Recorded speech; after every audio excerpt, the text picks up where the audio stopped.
কদিন পরেই আপনার 60 বছর বয়স হবে। রাজনীতিতে বয়সটা খুব বেশি নয়, কমও নয়। আগামী দিনের পরিকল্পনা কি আছে?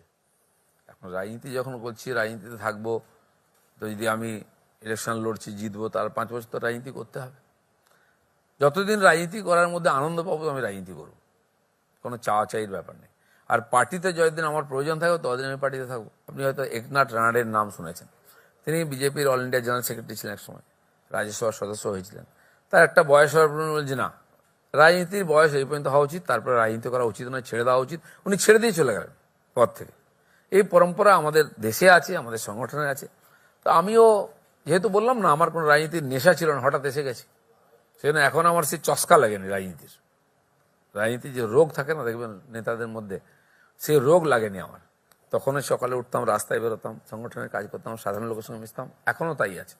রাজনীতির চর্বি জমেনি? চর্বি জমেনি, কোনো বোঝা মাথায় নেই আমার রাজনীতি। বোঝা নিয়ে আসিও নি, বোঝা নিয়ে যাবো না, সেরকম থাকি আমি। আপনিও কি মনে করেন রাজনীতিতে একটা অবসরের বয়স থাকা উচিত? সবকিছুর মধ্যে অবসরের বয়স থাকা উচিত। যেমন উকিলরা আছেন, রিটায়ারমেন্ট হয় না, যতদিন বেঁচে থাকেন প্র্যাকটিস করেন, গিয়ে বসলেই টাকা চলে আসে। ডাক্তারদেরও তাই থাকে। ডাক্তার থেকে আমরা বলি, ওর উকিলদের, কারণ প্রয়োজন, যত প্রবীণ তিনি অভিজ্ঞ, তার কাছেই রোগী যায়, তার কাছেই ক্লায়েন্ট যায়, তার কাছেই লোকেরা বিশ্বাস করে যে হ্যাঁ ডাক্তারবাবু খুব অভিজ্ঞ, প্রয়োজন থাকে। কিন্তু রাজনীতির ক্ষেত্রেও তাই, কারণ কি রাজনীতি যখন আপনি এগোতে থাকেন, আপনার দায়িত্ব বাড়তে থাকে, আপনার প্রেশার বাড়তে থাকে, আপনার কর্মক্ষমতা কমে যায়। সেই জন্য নতুনদের ছেড়ে দেওয়া উচিত। আর এটা আমার পার্টির দিকে তাকালে আপনি বুঝতে পারবেন, যুবকরা এগিয়ে আসছে, প্রবীণরা আছেন, তারা অন্য কাজ করছেন। ওই স্তরে ওই পারফরমেন্স দেওয়া সম্ভব নয়।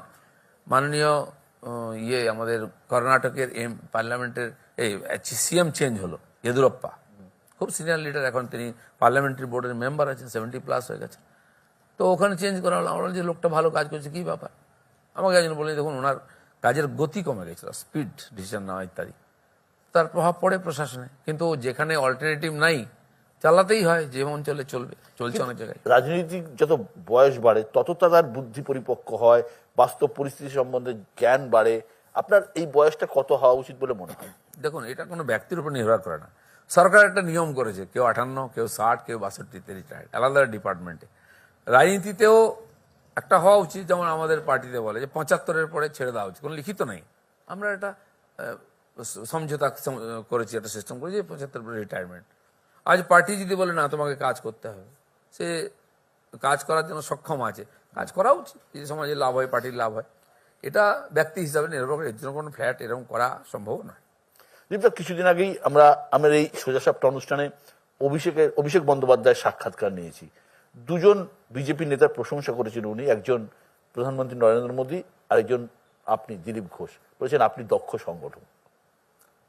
সেটা হয়তো উনি বুঝতে পেরেছেন, কারণ ওনাদের বিরুদ্ধে তো আমি লড়াই করেছি, সাফল্য নিয়ে এসেছি। তো আমার যে প্রতিপক্ষ আর যে বন্ধু, তারাই তো ভালো করে জানে। তো সেটা ওনার মনে হয়েছে, সেটা ওনার মানে যে বিশ্বাস বা যেটা দেখেছেন আমাকে উনি বলেছেন।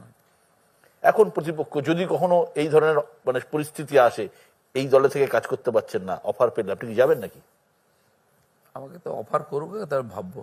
আমি যেটা বললাম, আমি তো কোনো দল করতে আসিনি, আমি রাজনীতি করতে এসেছি, সমাজের জন্য করতে এসেছি। আর আমাকে দল করতেই হবে, রাজনীতি করতে, এরকম কোনো কম্পালশন